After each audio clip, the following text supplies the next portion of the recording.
¿Se escuchó la musiquita? Sí, ¿verdad? Sí, profesora. Listo.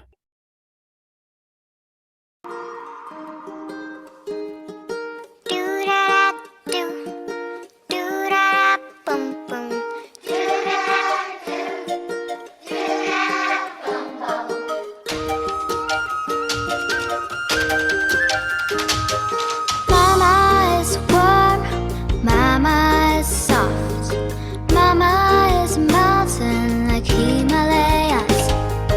Mama is mild, Mama is sweet, Mama is a ship named Noah's Ark. Oh Mama, oh Mama, Mama is a mountain like Himalayas. Oh Mama, oh Mama, Mama is a ship named Noah's Ark.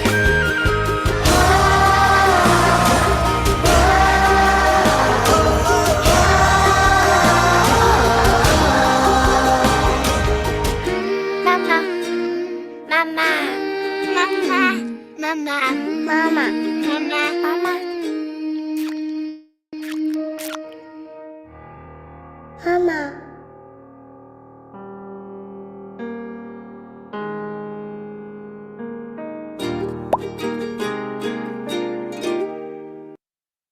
Muy bien, chicos. ¿Qué les pareció el video? A ver, ¿qué mensaje creen que les está transmitiendo? Porque es un video donde no hay palabras, ¿no? En donde es un mensaje bastante ilustrativo. A ver, dime Jesús. Básicamente sobre la alimentación, en este caso, madre-hijo. Ok, a ver, Oscar. Bueno, sí es sobre la amamantación y al final nos quiere decir que es mejor la forma natural que con fórmula. Ujú, bien. John. De que cuando el niño es muy pequeñito, su alimentación, la prioridad de su alimentación es la lactancia materna, ¿no? En el caso de nosotros, es una lactancia materna exclusiva durante los primeros 6 meses que la madre no lo puede sustituir por ningún otro motivo, ¿no? Eso, gracias. Ujú, muy bien, John. A ver, Katherine. Doctora, bueno, en cuanto al video se ve en cuanto a lo que es la lactancia, ¿no? Ujú, Ese apego con el hijo, ¿no? Y igual forma la nutrición que le brinda al hijo de madre e hijo, doctora. ujú, muy bien. Y por último, Tiago. La gran importancia, doctor, de la leche materna para el recién nacido, incluso un instinto que no solo tiene el ser humano, también los animales en buscar la leche que tiene muchos nutrientes, ¿no? Ujú, muy bien. Sí, a mí me gusta mucho este video porque justamente es tierno, ¿no? Vemos como algo muy natural de que de repente nuestros animalitos puedan lactar, ¿no? Con su mamá. Y luego aparece esta última imagen de este niño lactando biberón. Y si bien es cierto, hay muchas situaciones en las cuales un niño puede usar fórmula en vez de leche materna. El video lo que nos indica es el tema de que más allá de la alimentación y los nutrientes que va a cubrir la leche materna, es un tema de apego, es un tema de reconocimiento y sobre todo es algo natural. ¿Qué quiere decir? Que nuestro cuerpo está preparado biológicamente para producir leche, para poder amamantar a nuestros niños, ¿verdad? Y qué importante es poder verlo como algo natural, ¿no? Desde culturas en donde puede ser quizá mal visto que una mujer amamante a su niño en la calle, hasta culturas en donde ya piensan que la leche materna no es el mejor alimento pasado cierto tiempo de edad, ¿no? Entonces, la realidad es que como profesionales de salud tenemos que seguir siendo promotores de la lactancia materna y ser conscientes e intencionales al respecto. Muy bien, chicos, por sus aportes. Hoy nuestro tema, y bueno, ustedes también lo tienen en su PPT, es nuestra nutrición en nuestros lactantes e infantes, ¿no? Definitivamente, cuando hablamos de niños, estamos hablando de un mundo paralelo, porque tanto la investigación y tanto la forma en que nosotros alimentamos o buscamos llegar a cubrir a nivel de patologías también, estamos hablando de un área, un grupo de pacientes con características bastante importantes que hay que conocer. Entonces, hoy vamos a ver nutrición en lactantes y infantes y lo separo así porque de esta manera podemos ver características diferentes en estos dos tipos de grupos. Primero empezamos con nuestros lactantes. ¿De qué edad a qué edad se llaman lactantes, chicos? Desde recién nacido hasta los 2 años. Muy bien, John. Hasta los 2 años están en la categoría de lactantes. Dicen esta brecha importante, por ahí alguien tiene los primeros 1000 días, ¿no? En donde suceden diferentes cambios en nuestro bebé y en donde la alimentación puede jugar un papel en la programación metabólica. Por ahí también una lectura para práctica. Entonces, definitivamente estamos hablando de esta etapa tan bonita de crecimiento acelerado. Y es que hay características del lactante que desde el punto de vista nutricional son importantes considerar. Primero, que hay inmadurez de diversos órganos y sistemas. O sea, nuestro lactante tiene órganos inmaduros y esto nos permite o nos parametra qué nutrientes o tipos de nutrientes el lactante va a recibir. 2, hay un metabolismo endógeno incrementado, definitivamente asimila grandemente todos los nutrientes que ingiere nuestro lactante. La velocidad de crecimiento también es muy rápida, ¿no? A comparación de una persona más grande, nuestros niños triplican su peso, duplican su talla en un año. Entonces hay un crecimiento acelerado y un gran desarrollo físico y social, y además yo diría ahí cognitivo, porque nuestro niño sale de un ambiente seguro, en un ambiente solitario, en donde solamente hay relación directa madre-niño, a un ambiente en donde es social, en donde ve colores, imágenes, estímulos, ¿no? Que permiten desarrollarse cognitivamente, física y socialmente, y esto aún incluye el contacto con alimentos. Entonces, esto hace que nuestro lactante sea altamente demandante y exigente. Además, está en una etapa en donde la comunicación no siempre es efectiva, porque nuestro lactante no siempre habla, no siempre se le entiende bien hasta después de los 2 años. Por lo tanto, recordemos nuestra clase de evaluación nutricional y decíamos que un factor de riesgo de la malnutrición por deficiencia es que el paciente no pueda comunicar sus necesidades. Estos son pacientes que no pueden comunicar sus necesidades al 100%, en donde la mamá o el cuidador tiene que estar al 100, al 1000%, conociendo estas formas de comunicación de su niño que permita de alguna manera interactuar y conocer estos patrones de alimentación. Entonces, estamos hablando de un lactante que es altamente exigente y de alta demanda energética. ¿Por qué? Porque en nuestro lactante hay cambios fisiológicos que van a suceder en esta etapa. Cuando hablo de cambios fisiológicos, hablo de cambios que se van a dar en todos los niños, independientemente de las particularidades que puedan haber. Entonces, es importante mencionar 4 cambios fisiológicos relacionados directamente con la nutrición. La primera son los cambios antropométricos, las cuales, en este caso, vamos a ver que en el caso del peso, los lactantes suelen doblar su peso de nacimiento a los 4 a 6 meses y al año lo triplica. O sea, estamos hablando de un gran crecimiento en cuanto al peso.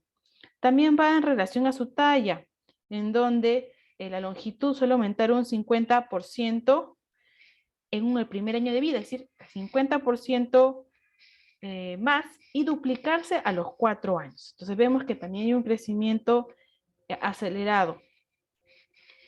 Estos cambios antropométricos permiten definitivamente parámetros en cuanto a requerimientos, y lo vamos a ver más adelante.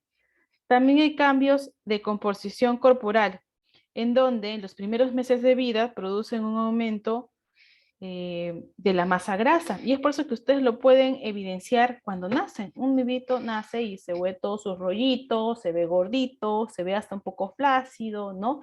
Y es la característica de un bebé recién nacido porque tiene abundante masa grasa en su composición corporal. Conforme va creciendo, va aumentando los meses, ya estos rollitos van desapareciendo, ¿no? Van bajando de poco a poco, en los cuales empezamos a evidenciar mayor incremento de masa magra corporal. Es por eso que también nuestros lactantes empiezan a tornar su piel, están más duritos, están más macizos, no pueden llegar a sentarse porque los músculos empiezan a tornar un gran aporte en todo su cuerpecito. Entonces vemos aquí que hay cambios en la composición corporal que también son evidentes. Cambios en el tracto gastrointestinal. Y es que conforme va creciendo, también la capacidad gástrica de nuestro lactante crece. Al nacer, tiene una capacidad gástrica entre 10 a 20 mililitros al nacimiento. Es decir, es poquitito, ¿verdad? Entonces, y conforme va creciendo puede llegar al año a 200 mililitros, que es una taza. Entonces es por eso que nuestro lactante empieza a tener mayor capacidad gástrica y por lo tanto mayor volumen y mayor espacio de tiempo entre toma y toma. Porque un recién nacido puede lactar cada 2 horas o cada 3 horas día y noche, porque su capacidad gástrica es pequeña y por lo tanto requiere repetir varias veces la lactancia a mayor corto tiempo. La diferencia es que cuando va creciendo, en donde lacta una buena cantidad, porque puede succionar también mucho más y porque su capacidad de estómago lo permite, y tiene más espacios de horas sin leche, ¿no? 4 o 5 horas que podría tener ya casi el año de vida.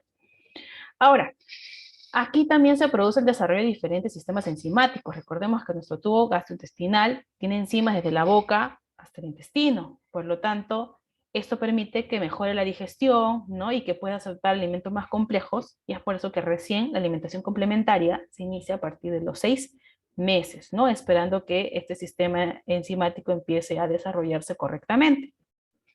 También existe la maduración de otros sistemas, que en este caso es importante considerar la maduración del sistema neuromuscular. ¿Por qué? Porque esto me permite mejorar los patrones de alimentación e instaurar nuevos patrones. Por ejemplo, la aparición del reflejo de deglución o la coordinación entre succión y desaparición del reflejo de extrusión, que permite definitivamente una buena alimentación. El sostén cefálico es muy importante cuando si yo quiero instaurar una alimentación complementaria, el niño tiene que tener sostén cefálico, tiene que aparecer los minutos de masticación. Por lo tanto, más allá de la edad, es decir, más allá de que nuestro lactante cumpla 6 meses o no, va a depender también de mucho de la maduración neuromuscular. Y esto pasa mucho cuando nuestros niños son prematuros, en donde cumplen 6 meses y no se instala la alimentación complementaria, sino probablemente a los 8 o 9 meses. Y es que, recordemos que se tiene que trabajar con una edad corregida, además de que esta maduración neuromuscular se va a dar de acuerdo a esta edad corregida. Entonces va a haber de alguna manera un espacio adicional en donde tiene que madurar esta parte del prematuro para que pueda recién instaurar la alimentación complementaria. Y esto es importante tomarlo en cuenta y poder filtrar y hacer una buena anamnesis con nuestra mamita cuando llega a consulta porque va a empezar la alimentación complementaria porque puede haber frustración, ¿no? Pero no se sienta, ok, fue prematuro, en qué semana nació y poder nosotros observar qué consideraciones y sobre todo dar calma a la mamá. También otro aspecto muy importante es el sistema renal, que conforme va creciendo va a empezar a madurar y a tener mayor capacidad de tasa de filtración glomerular. Entonces, nuestro niño hasta el año de vida tiene un sistema renal inmaduro. Hasta el año de vida todavía la capacidad de filtración está disminuida. Por lo tanto, recién a partir del año de vida puede empezar a sobrecargarse de más solutos. Y esta es una de las razones por las cuales el nutricionista siempre recomienda de que no se añada sal a los alimentos de 6 meses al año. ¿Por qué? Porque ya de por sí sabemos que los alimentos tienen sodio de manera natural, ¿no? Y añadir cargas aditivas y solutos que vayan a forzar o hacer sobrecarga de solutos en riñón, pues no sería lo correcto teniendo un sistema renal inmaduro. Esa es una de las razones por las cuales no se incrementa sal añadida en alimentación complementaria. Entonces, hemos visto características. Nuestro lactante es altamente demandante. Además, vemos cambios fisiológicos que van a considerar en patrones de alimentación. Y ahorita vamos a conocer cuáles son las necesidades nutrientes de nuestro lactante. Empiezo por energía. Miren aquí. Vamos a ver que un recién nacido hasta los 6 meses tiene una ingesta calórica de 108 kilocalorías por kilo al día. Y esto determina una ganancia de peso. Es decir, yo le doy la energía de acuerdo a la ganancia de peso diario habitual que uno espera. Que se espera que gane entre 15 a 30 gramos al día de peso. De 6 a 12 meses baja a 98 kilocalorías por kilo al día, con una ganancia de peso diario habitual entre 15 gramos, y de 12 a 24 meses es ingesta calórica baja hasta 90 kilocalorías por kilo al día, donde también una ganancia de peso diario habitual entre 6 a 8 gramos al día. ¿Qué observamos aquí? Que va a haber una disminución en la ingesta calórica adecuada. ¿Por qué? Porque también la velocidad de crecimiento va a disminuir. Entonces, mientras más crece, pues esta rapidez con la que crece también va a empezar a disminuir igual la ganancia de peso. Y es por eso que también se refleja en la parte energética. Igual con el tema de las proteínas. De 0 a 6 meses tiene un requerimiento proteico de 9,1 gramos al día, que es en promedio 1,52 gramos por kilo de peso al día, que podríamos decir que es una alimentación bastante cargada de proteínas, ¿no? Hiperproteica. Y de 6 a 12 meses baja hasta 11 gramos, en donde también es 1,2 gramos por kilo de peso al día, que también es más alta al usual, ¿no? Pero vamos viendo que hay un descenso. Y es más, después del año ya puede llegar hasta 1 o 0,8 gramos por kilo de peso al día, que es lo que un adulto una alimentación balanceada consume. En el caso de los lípidos, aquí carbohidratos no tenemos la gran diferencia con nuestros infantes. ¿Por qué? Porque el requerimiento de lípidos en un lactante varía entre el 40 y 55% del valor calórico total. Es decir, es mayor. A ver, recordemos un poquito nuestro perfil calórico de un adulto y decía que es de menor a 35. Y aquí estamos hablando que es de 40 a 55%, ¿no? Que en promedio son 30 gramos al día de lípidos y que se obtiene perfectamente a través de la lactancia materna o en fórmulas bien preparadas. Y en el caso de los carbohidratos también va a ir cambiando el porcentaje dependiendo de la edad.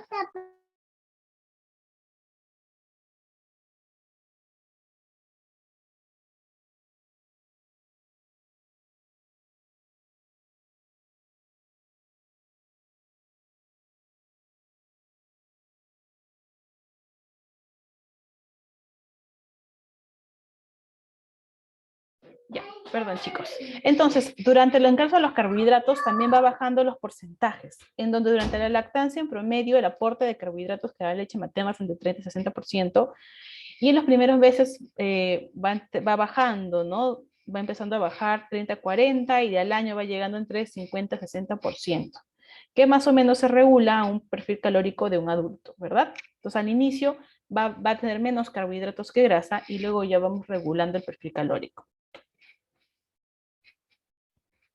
En el caso del agua, también hay necesidad hídrica en nuestro lactante. De 0 a 10 kilos es 100 mililitros por kilo, de 11 a 20 kilos es 1 litro, y de mayor a 20 kilos ya puede ser 1,5 litros. Ahora, ya hago un gran paréntesis acá. Si mi lactante es lactante exclusivo, quiere decir que tiene de 0 a 6 meses, el requerimiento hídrico se cubre al 100% con la leche materna. Ojo, porque pasa y van a encontrar muchas mamitas, porque todavía es un mito, de que el niño tiene sed, ¿no? Que probablemente tiene que tomar agüitas de anís o agüitas de hierbita o porque tiene gases, no sé. Entonces, de 0 a 6 meses, que es un lactante exclusivo, la leche materna cubre todo requerimiento de agua. Y si, dime John, levantas tu mano. Sí, profesora, ¿y qué pasaría si ese lactante en ese periodo de vida que tiene es trasladado a Europa, donde sabemos que el calor es mucho más infernal que acá en Lima? Mi ¿Ya? pregunta es, esa madre peruana que viaja ya con su bebé, ¿es lo suficiente la cantidad de agua de la leche materna para poder contrarrestar el excesivo calor de Europa? Gracias. Sí, sí, sí. La respuesta es sí, porque nuestro cuerpo tiene una biología tan increíble, que puede regular la cantidad, ¿no? Y es más, cambia. Si alguna vez ustedes han visto, o bueno, han tenido la oportunidad de estar con una mamá lactante y se saca la leche, el color de la leche de la mañana es diferente de la tarde y de la noche. Es decir, el cuerpo produce los nutrientes que necesita y aún en cuanto a requerimiento de agua del lactante. Porque también estamos hablando que es un tema hormonal, o sea, la mamá también es la que se muere de calor, hay una deshidratación, supongo yo también de ella, va a consumir más agua, por lo tanto, o sea, todo es un proceso. Entonces, de 0 a 6 meses, sea acá, sea en China, sea en Alemania, sea en Estados Unidos, de 0 a 6 meses, la leche materna cubre con requerimiento hídrico del bebé. Ahora, ¿qué pasa si el bebé no tiene leche materna? Y si el bebé está con fórmula infantil. La respuesta es que también. Siempre y cuando la fórmula esté bien preparada. Si ustedes se dan cuenta, no se llama leche maternizada. Se llama fórmula maternizada. Y se llama fórmula porque se tiene que formular de acuerdo a los requerimientos de cada lata. Es decir, el Similac y el Enfamil tienen diferentes dosificaciones. porque sus fórmulas son diferentes. El Similac es 2 onzas, una toma, un cucharoncito. En cambio, el Enfamil creo que es 1:1. Entonces, esto es importante considerar, porque si el niño está alimentado con fórmula infantil, una fórmula bien preparada, que obviamente tiene agua también cubriría el requerimiento hídrico. Porque recordemos que las fórmulas se dividen de 0 a 6 meses y de 6 meses a 1 año. Y se dividen porque van adecuándose a las necesidades también de esta etapa, ¿no? Entonces, de 0 a 6 meses no requeriría agua adicional. De 6 en adelante ya podría. ¿Por qué? Porque nuestro lactante está tomando más espacios entre leches y además porque está ingiriendo sólidos. Por lo tanto, podría haber un requerimiento que va a ir aumentando conforme también el peso vaya ganando, ¿no? Entonces es importante considerar, porque nos va a tocar, aún en nuestro país hay muchas mamás que pueden cambiar tomas de leche por agua. Y ojo, eso es peligroso, porque si vamos a incrementar el requerimiento hídrico, es decir, si supera su requerimiento hídrico puede tener complicaciones, ¿no? Puede haber complicaciones de diarrea, el niño puede estar de repente malhumorado, puede tener complicaciones a nivel de estómago. Es más, hay niños que pueden llegar a esta emergencia, ¿no? Por un tema de que está consumiendo más líquidos de lo que necesita. Entonces eso es importante tomarlo en cuenta. Muy bien. Ahora, continuamos.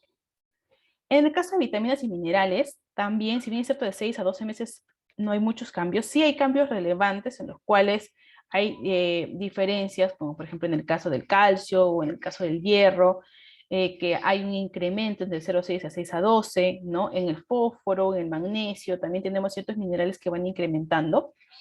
Pero lo que se busca es que el RDI se cumpla y sobre todo la leche materna cubre todo esto, cubre todo el requerimiento de vitaminas. Es más, si nosotros sabemos cuánta energía, cuánta proteína, grasa requiere el niño, es porque nos basamos en el nutriente principal o en el alimento principal del lactante, que es la leche materna. Y por eso llegamos a la lactancia materna, porque es el alimento estrella, ¿no? Ahora, hay muchos beneficios, dentro de los cuales yo pongo 4 que para mí son los más resaltantes. El primero, que obviamente contiene los nutrientes necesarios para todas las etapas, ¿no? Todas las etapas de edad de nuestro niño, desde el calostro hasta la leche madura. Además que puede prevenir alergias alimentarias, una menor exposición a proteínas extrañas y alergenos, una versión más rápida de la barrera intestinal del recién nacido. Por ello ustedes me van a decir en práctica también el impacto que puede tener a través de una programación metabólica y todas las repercusiones futuras de adulto entre un adulto que consume leche materna, que consumió en su tiempo leche materna o no.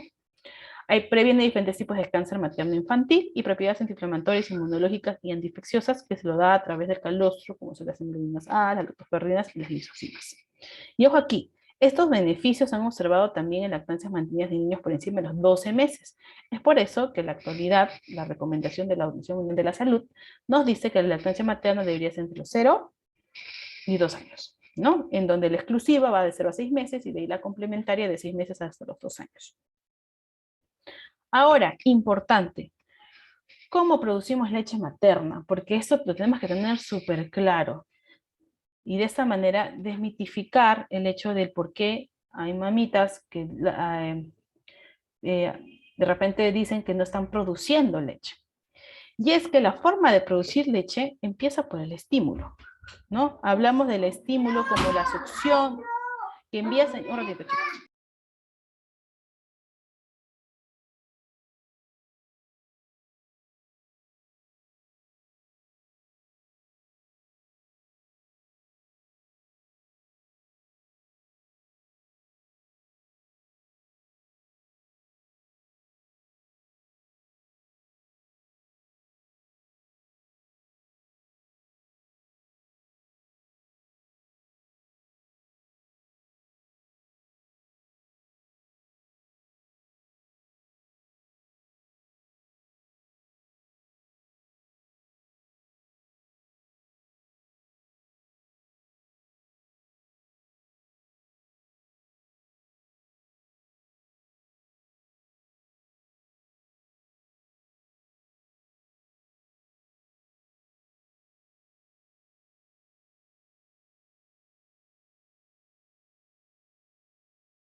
Perdón, chicos, mi hijita está mal y cuando está malita siempre quiere mamá.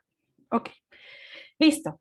Entonces, decíamos que la lactancia materna, en este caso, se da o la leche materna se produce a través del estímulo. Y ese es el punto número 1, porque el estímulo principal es la succión del pezón. Si el bebé no lacta o no succiona, el bebé no succiona.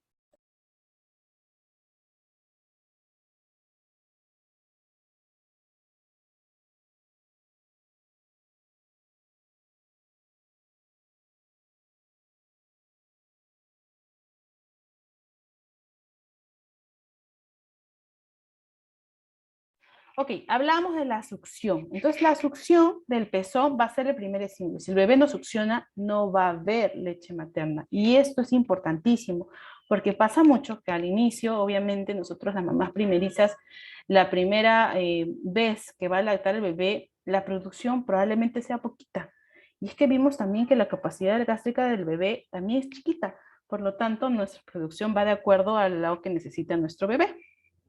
Y podemos sentir que el bebé tiene hambre, ¿no? Entonces empezamos muchas veces, el gran error es darle fórmula maternizada, el cual no permite que el bebé succione la mama de la mamá en horas, y esto puede frustrar definitivamente la buena instauración de la lactancia materna.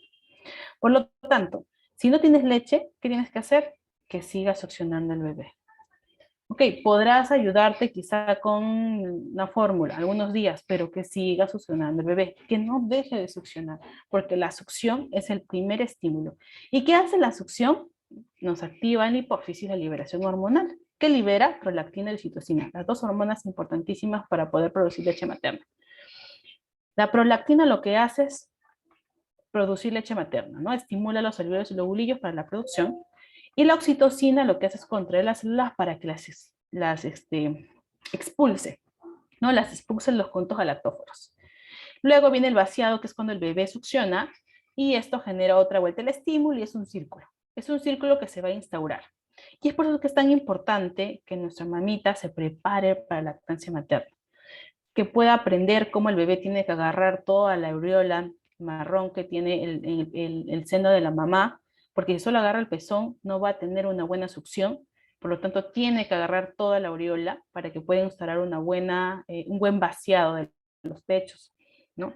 Además que también interfieren varios factores, interfiere factores emocionales, interfieren muchos factores que pueden influenciar a la mamita, y es por eso que es un tiempo donde la mamá tiene que estar preparada, y como profesionales de salud, quizás estamos involucrados en el proceso, tenemos que preparar a nuestras mamás para la lactancia materna.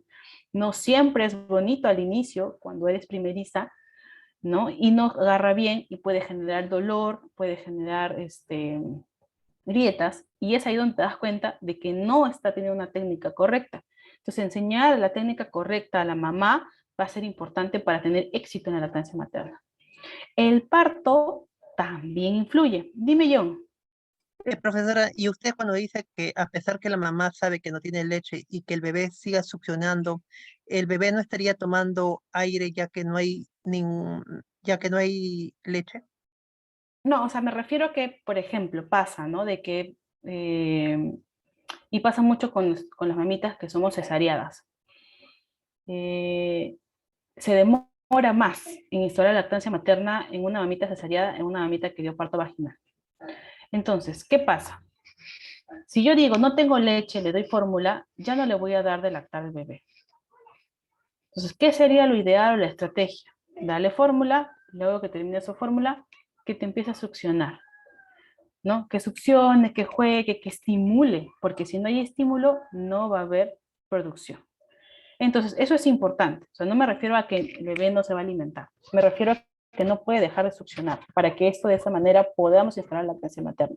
¿Y por qué digo el tema del parto? Porque puede haber, de alguna manera, es mucho más difícil que una mujer cesareada instaure la lactancia materna, no en todas, ojo, siempre hay excepciones a la regla, pero eso se da porque el contacto, una mujer de parto vaginal a la hora ya puede tener a su bebé y darle de lactar.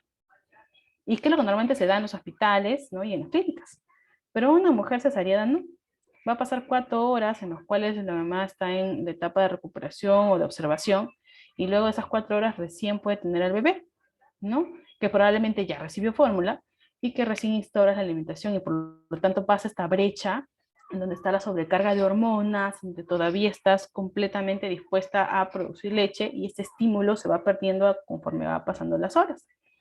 Igual pasa con el tema, en muchos casos, bueno, en hospitales sí te lo dan a las 4 horas, pero en muchas clínicas a veces te lo dan hasta el día siguiente, porque la mamá está cansada, porque es realmente un proceso bastante agotador, porque tiene dolor, estamos hablando de una herida de 7 capas. Sin embargo, esto todo dificulta definitivamente la instauración de una buena lactancia materna, ¿no? Pero lo que quiero decir con esto es que por más que se demore, por más que quizá al inicio haya sido un poco tropezón, el tema de la lactancia materna se puede llegar a instaurar conforme va pasando el tiempo, siempre y cuando el bebé succione. Tenga tiempos donde la mamá haga al bebé succionar, ¿no? Y no sale aire en realidad, o sea, no sale nada, va a ser como un jebe, como un chupón, ¿no? En donde va a empezar a succionar y succionar hasta que esto pueda llegar a instaurarse conforme va pasando el tiempo. He visto mamás en las cuales han tenido 2 semanas sus bebés con fórmula y con buenas técnicas para que el niño se estimule o para que la mamá se estimule en cuanto a la lactancia. Luego de 2 semanas fue lactancia materna exclusiva hasta los 6 meses y de ahí, bueno, complementaria. Entonces sí se puede llegar a lograr con técnicas adecuadas. Muy bien, entonces seguimos pasando. Y acá están los 3 tipos de leche: el calostro, la leche de transición, la leche materna, que un poquito va dependiendo de los días que van pasando. Al inicio y a la hora empezamos a desarrollar lo que es calostro, que es definitivamente la leche de oro, por así decirlo, es donde están las inmunoglobulinas, donde están definitivamente todos los anticuerpos que pasamos de la mamá al bebé. Luego tenemos la leche de transición, que va desde el 5º al 10º día, que es aquí donde empezamos a tener un color mucho más blanquecino, a ser un poquito más aguada, porque el calostro es mucho más denso. Y por último llegamos hasta la leche materna, que es aquí donde lo conocemos, donde nos ponemos en imagen de leche materna, es este color, así, ¿no? En el cual ya es la que va a acompañar y que va a producirse también en mayor cantidad, ¿no? Dentro de 10º día en adelante. Les decía que hay beneficios no solo para el niño en la lactancia materna, sino también para la madre y para la sociedad. Y es por eso que es tan importante seguir siendo promotores de la lactancia materna. Ahora, yo he traído este cuadro, no sé por qué no aparece mi título. El uso, cuando a veces no usamos leche materna, o cuando hacemos el cambio de leche materna a leche de vaca, ¿no? Porque llega un punto en donde pasamos a leche de vaca. Y este PPT nos muestra el por qué no hay que pasar a leche de vaca cuando el niño es menor de 1 año. ¿Qué pasa? Y esto van a ver muchos ustedes, sobre todo en nuestro país pasa mucho. Empiezan los 6 meses que se acaba la lactancia exclusiva y la mamá piensa que su leche ya es nutritiva y lo cambia por leche de vaca. O dice, ya puede comer, que es alimentación complementaria, entonces ya puede pasar a leche de vaca. Dentro de las recomendaciones es que un niño no pase leche de vaca si no es pasado el año. ¿Por qué? Si bien es cierto, calóricamente son casi iguales, son 70 kilocalorías por cada 100 gramos aproximadamente, hay cambios en nutrientes que pueden ser diferentes y perjudiciales. Por ejemplo, en el caso de las proteínas, la leche materna tiene un 6 a 7% de valor calórico total de proteínas por cada toma, y la leche de vaca es del 20%. Y no solamente en cuanto a porcentaje, sino además en cuanto al tipo de proteína. La leche materna va de proteínas antiinfecciosas en mayor cantidad y caseína un 35%, por lo tanto una mejor absorción y digestibilidad, a comparación de leche de vaca, en donde la proteína de suero es 20% y 80% caseína, en donde es menos digerible y por lo tanto sí podría llegar a producir alergia, como por ahí dice John, o más expuesto en realidad a alergenos. No es que vaya a producir alergia, pero está más expuesto a alergenos y no sabemos, dependiendo pues, de la historia de sus papás y la genética, podría desarrollar. En el tema de la osmolaridad también hay variación, 300 milismoles por kilo en leche materna y osmolaridad en leche de vaca es 400 milismoles. Y otro de los puntos importantes es la sobrecarga renal. Yo le decía que un niño menor de 1 año recién está madurando su sistema renal y está incrementando la tasa de filtración. Una leche de vaca tiene alto contenido de sodio y potasio, a diferencia de la leche materna, que no lo tiene. Entonces, sí tiene sodio y potasio, ojo, pero tiene 1/6 de lo que tiene la leche de vaca. Por lo tanto, estamos hablando de que la leche de vaca sobrecarga el riñón con estos 2 minerales que forman parte de este nutriente, ¿no? Entonces, a un niño menor de 1 año, estar sobrecargando con sodio y potasio puede ser perjudicial. ¿no? Además que hay estudios que reflejan que el uso de leche de vaca en niños de 1 año puede llegar a producir microsangrados, y esto definitivamente es un aspecto que no contribuye con la anemia en nuestro país. Entonces son razones por las cuales menores de 1 año no se debería recomendar leche de vaca, sino seguir promoviendo el uso de la leche materna. Ahora, pasamos a desarrollo y técnica de alimentación, porque ya pasa de leche materna, pasa a alimentación complementaria, y esto va a depender mucho del desarrollo neuromuscular, decíamos, del control de la cabeza, del agarre palmar, y de todas estas técnicas de alimentación que va desarrollando conforme va creciendo el bebé. Y es que también conocer los signos de saciedad y hambre va a permitir que esto se instaure, y sobre todo que se instaure bien, ¿no? Independientemente del temperamento del bebé, porque el temperamento influye también en muchos aspectos, es importante considerar estos aspectos para poder tener una buena alimentación complementaria. Va a pasar definitivamente un agarre palmar, un agarre pinza, y lo importante de poder que el niño manifieste el poder usar sus manos para alimentarse va a permitir tener una buena relación con los alimentos. Y esto es importantísimo porque estamos hablando de instaurar hábitos alimentarios, estamos hablando de que si nuestro niño empieza a tener un buen apego con los alimentos, va a poder comer bien cuando sea un niño más grande. Es decir, la etapa de la alimentación o el almuerzo no debería convertirse en una batalla campal que en muchos casos se da. Es un tema de estrés para la mamá, estrés para el bebé, que no come, que tira. Y sí, es un proceso difícil porque el niño va a consumir alimentos que no conoce, alimentos que quizás no les guste, alimentos que recién se va a acostumbrar con otra textura, con otro sabor, pero importante que el niño pueda experimentar, tocar, probar, y que esto se instale de manera correcta. Y eso nos lleva a la nutrición en infantes, porque aquí ya en niños infantes estamos hablando de 2 años, en este caso hasta los 17, pero va pasando por etapas, ¿no? Infantes, pubertos, adolescentes. También aquí hay características en cuanto a los patrones de crecimiento, porque aquí lo que más vemos es qué tanto va a crecer o hasta qué talla o hasta qué peso va incrementando nuestro niño. Empezando que esta velocidad de crecimiento va a disminuir desde el primer año en adelante y después va a aumentar cuando llegue ya la pubertad. El promedio medio de talla por año es en promedio de 5 a 9 centímetros al año y el peso incrementa entre 1,6 a 3,3 kilos al año. La grasa corporal también va a empezar a cambiar, va a disminuir gradualmente en los primeros años de infancia. Le decíamos que nacemos con mucha grasa y luego vamos disminuyendo este porcentaje, alcanzando el mínimo de grasa entre los 4 y 6 años, que es donde ya la composición corporal se torna evidente. Y luego viene el rebote adiposo en primaria, normalmente entre 6, 7, 8, 9 años, en donde el niño empieza a acumular grasa para prepararse para el estirón puberal. Lo que sí es peligroso es cuando ese rebote adiposo pasa en la inicial, de 4 a 5 años, en donde es un rebote adiposo temprano y si podría tener implicancias a futuras con el incremento de masa corporal en un adulto, y por ahí hay un temita de ustedes en práctica de que es obesidad infantil. También es donde evidenciamos las diferencias en cuanto a composición corporal, en el caso de grasa corporal entre los sexos, entre varones y mujeres, ya que el varón tiene mayor porcentaje de músculo que la mujer. Y es porque la mujer empieza a desarrollar lo que son las mamas y los glúteos, que tienen una gran porción de grasa ahí, ¿no? Dentro de acumulada, ¿no? Que es parte del cambio corporal normal de una persona. Ahora, ¿cómo valoramos el crecimiento de nuestro niño? Y aquí sí me parece importante mencionar que además de la obtención de datos, que es una evaluación nutricional completa, peso, talla, IMC, es importante que todos queden reflejados en las gráficas de crecimiento recomendadas. ¿Qué quiero decir? Que con una vez que yo vea al niño y sepa su peso y su talla, de un solo día, no puedo valorar que esté creciendo. Yo tengo que valorar a través de curvas de crecimiento.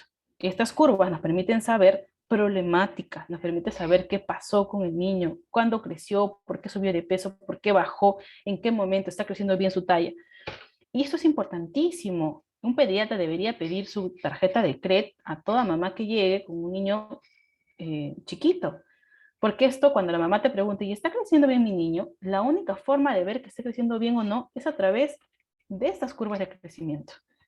Es más, muchas veces, estas son las curvas de crecimiento de un niño, por ejemplo, de 8 años, que ganó demasiado peso porque se metió en una cirugía, ¿no? Que lo movilizó, y luego por problemas familiares subió nuevamente de peso, llegando a su pico más alto a los 11 años con un percentil superior al 90. Es decir, es un obeso mórbido. Nuestro niño, en donde empezó ya con un plan de alimentación a bajar de peso conforme va pasando los años. Pero ¿qué pasaría si hubiéramos intervenido aquí? ¿No? ¿Qué pasaría si realmente hubiéramos tenido esta curva de crecimiento adecuada y permitir ver intervenciones adecuadas a tiempo? Y es que la única manera de poder verlo es a través de esta curva. De repente tú lo ves a los niños a los 13 años y dices, bueno, sí, estás bien, pero no sabemos todo el trastorno de lo que podría pasar. Por lo tanto, las curvas de crecimiento son muy importantes y fomentar como profesionales de salud o como futuros médicos en que vayan a hacer sus controles de CRET, en que vayan a pesar de tallarse, en que no descuiden el tema del control. ¿Por qué? Porque llega la pubertad y ahí surge una nueva problemática. Mi niño no crece, ¿no? Y es una pregunta clásica de nuestras mamás. La preocupación de por posible sospecha de talla baja. Y hay muchas formas de valorar la velocidad de crecimiento o el crecimiento. Puedes sacarle radiografía en la muñeca para poder si todavía queda espacio para crecer. Pero otra forma es a través de fórmulas de velocidad de crecimiento. Es decir, hay una ganancia de talla esperada por año de vida de acuerdo a grupos etarios. Y esto me permite observar si es que el niño está ganando o no una velocidad de crecimiento adecuada.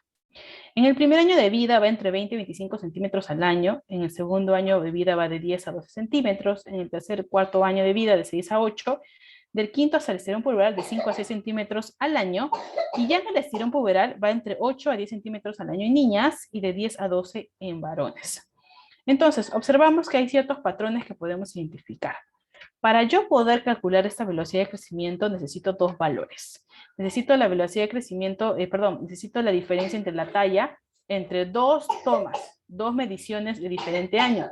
Es por eso que yo les decía que ni siquiera podemos valorar que esté creciendo bien con solamente una toma. Estamos dos en un intervalo de tiempo. Pero es importante mencionar que acá vamos a trabajar en términos decimales.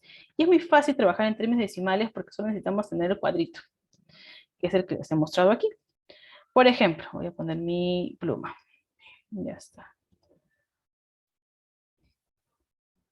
Ya, miren, es una niña nacida el 19 de febrero de 1992 y evaluada el 27 de junio de 1993. Nació el 92,034. ¿Cómo sale esto? Miren, 92, 92. Copiamos los dos dígitos, ponemos coma y luego buscamos las fechas. 19 de febrero. 19, aquí está, febrero, 134. 92,134. ¿Qué día fue evaluado? Utilizo los dos últimos valores, 93, y busco 27 de junio. 27 de junio, 485. 93,485. ¿Cuánto es la edad decimal el día que me visitó? Tengo que restar. La edad en que vino menos la edad que nació. Es decir, el día que me visitó es 1,351 años. Esa es la edad decimal. Entonces, ya sabiendo cómo calcularla, este es un ejemplo. Imaginemos que en la primera medición de un niño tiene una edad de 5,42 años y una talla de 103,6 centímetros. En la segunda medición tiene una edad de 6,38 años y una talla de 108,9 centímetros. Voy a restar las tallas, me sale 5,3, resto la edad y me sale 0,96. Entonces hago mi regla de 3. Si en 0,96 crece 5,3, en un año, ¿cuánto crece? 5,5. Ok, voy atrás a mi tablita de acá. Dice, del quinto año hasta el estirón puberal, crece entre 5 a 6 centímetros al año. ¿Cuánto creció mi niño? 5,5. Ok, ahora sí, puedo decir, señora, su niño está creciendo bien. Porque su velocidad de crecimiento de año a año está dentro del OSP. Muy bien. Ahora, entonces, definitivamente vemos problemáticas en cuanto al peso, podemos ver problemáticas en cuanto a la talla, y esto va a depender un poco de las necesidades nutricionales, y es que nuestro infante en esta etapa empieza a mostrar su temperamento y carácter, empieza a ser selectivo con los alimentos, empieza a decir esto me gusta, esto no, y va a depender también mucho, en muchos casos hay una disminución del apetito, que se trasluce en que el niño ya no va a crecer tan rápidamente, entonces esta demanda energética del cuerpo también disminuye y a veces la mamá puede decir, pero no está comiendo bien, a ver, ¿qué tanto está comiendo? ¿No? Y va a depender mucho de qué alimentos también se ofrecen. Entonces, en el caso de la energía, por ejemplo, vemos que de 1 a 3 años varía entre el perfil calórico en carbohidratos de 45 a 65%, las grasas entre 30 a 40, y las proteínas acá no es 5, es 15, me equivoqué, 15 al 20%.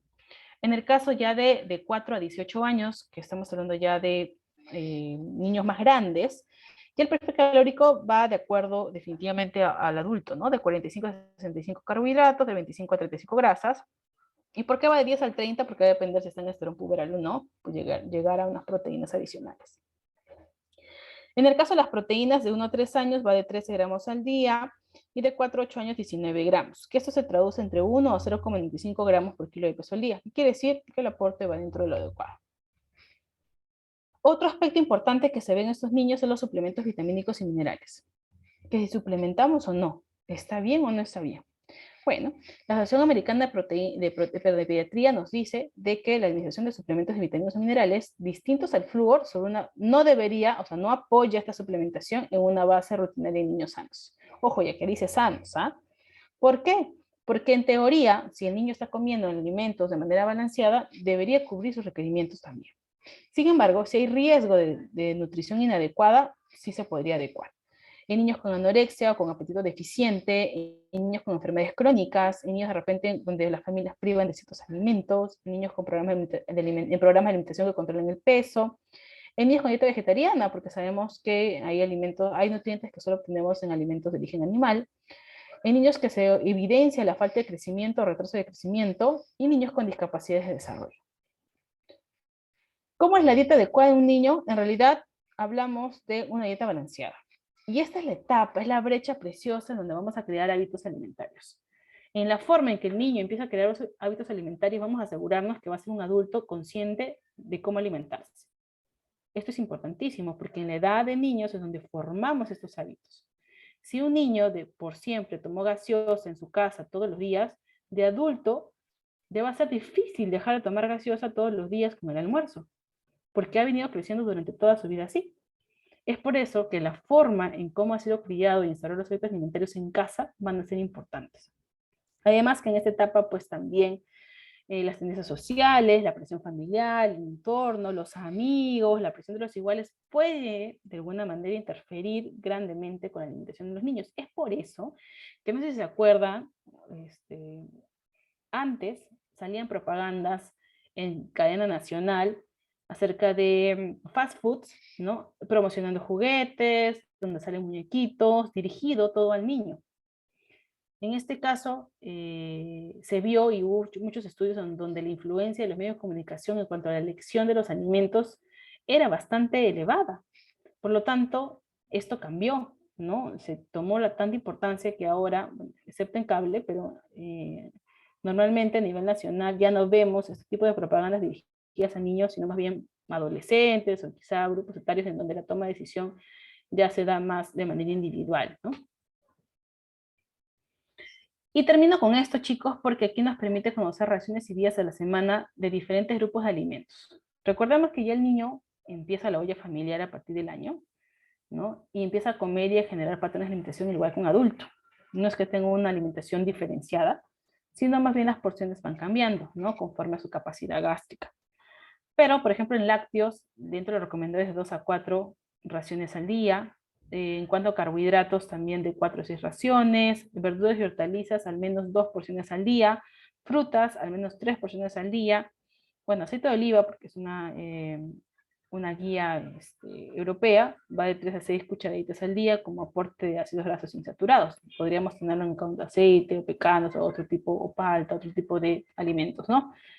Agua, ¿no? De 4 a 8 vasos al día. Legumbres, esto es importante porque yo me he dado cuenta que en nuestro país no estamos acostumbrados a comer muchas menestras, excepto los lunes de lentejita, que ya casi obligadas lo tenemos, pero de ahí es muy raro, sobre todo en niños, que debería ser de 2 a 4 a la semana, mínimo 2. ¿No? Pescados y carnes, que sí se requiere un aporte adecuado a la semana, huevos, ¿no? Y ocasional o moderado van los embutidos, las carnes grasas, la mantequilla y los dulces y snacks, ¿no?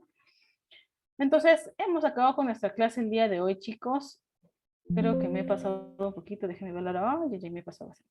Entonces, no sé si por ahí queden algunas preguntas o dudas, ¿no? Al respecto. igual vamos a expandir más en práctica, ¿no? Con las lecturas que ustedes nos han traído.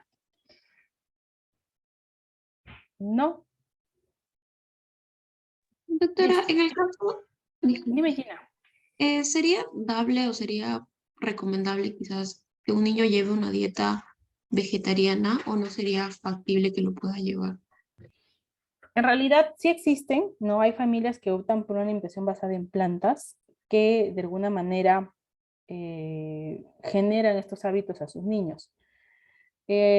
Yo recomendaría que no sea estricta, o sea, que sea ovo-lacto vegetariana, podría ser lo ideal, porque el requerimiento de proteínas en un niño es mayor que el de un adulto.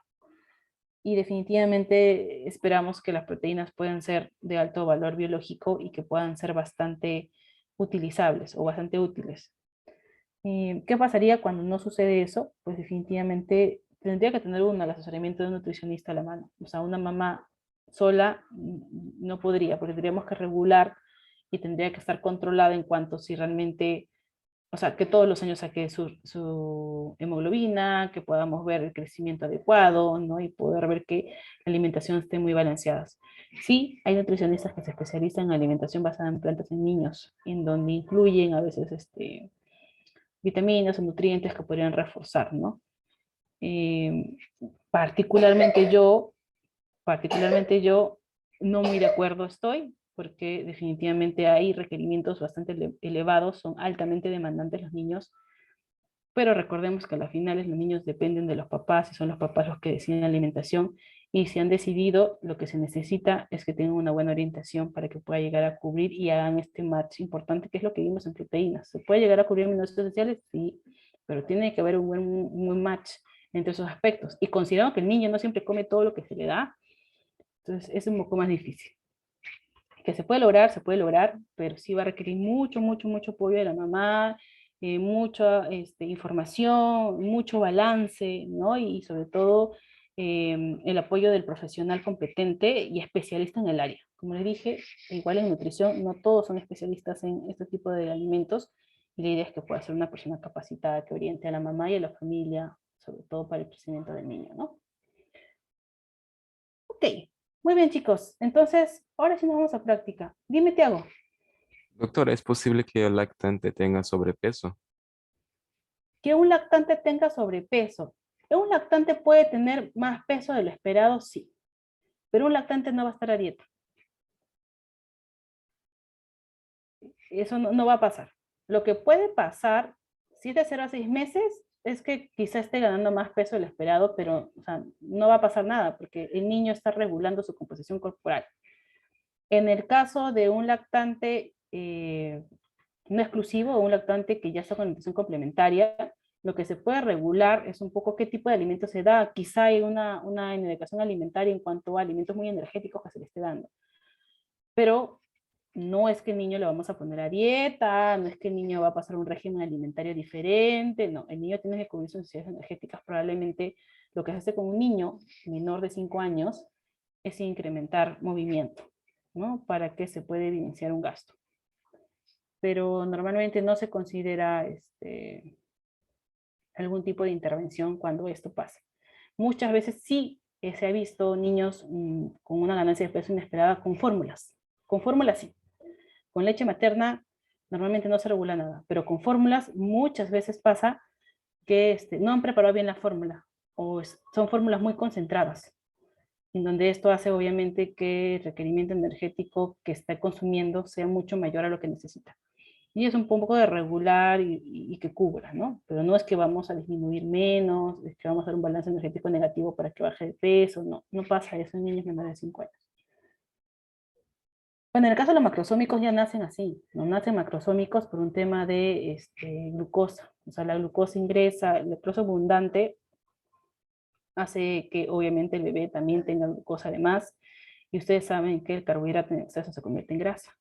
Es un tema de gestación, ¿no? Que poco a poco voy regulando definitivamente, pero no es que le voy a quitar tomas de leche para que baje de peso, no hay forma, eso no pasa. No a menos que sea algo muy patológico, pero igual. No, con leche materna muy raro sucede. Con fórmula puede ser y se regula la fórmula a una dosis adecuada. Que muchas veces pasa eso. No ¿cómo sería? Sobresaturan la leche, ¿no? Le echan 2, 3 más de lo que se necesita y obviamente están teniendo una carga energética superior. Sí, podría ser que no, es que la definición no es un bebé con sobrepeso, es un bebé macrosómico. O sea, un bebé macrosómico no es un bebé con sobrepeso, es un bebé macrosómico, ¿no? En este caso, porque el incremento, esa es la definición exacta, por así decirlo, ¿no? Ok, recuerda que nosotros hablamos peso para la edad, talla para la edad, ¿no? Peso para la talla. Es la forma en que nosotros evaluamos la ganancia de peso en nuestros niños. No tanto con IMC. IMC normalmente lo evaluamos ya con niños más grandecitos. Entonces hacemos relación peso para talla, talla para la edad y peso para la edad. Muy bien, listo chicos. Entonces pasamos ahora sí con todos a práctica. Aquí ya nos estamos comiendo tiempo de la práctica que viene. Nos vemos chicos. Profesora, disculpe, ¿para la otra semana también se hace una infografía o mapa? Sí, todas las semanas chicos. Todas las semanas, excepto la semana 12 que hoy vamos a hacer sorteo de sus temas de exposición. ¿Puedes subir el PPT, por favor? No lo subí. ¿No? A ver, ahorita lo reviso. Listo. De la otra semana, digo. Ah, de la 11. Ah, sí, no se preocupen. Ahora lo subo. Nos vemos chicos.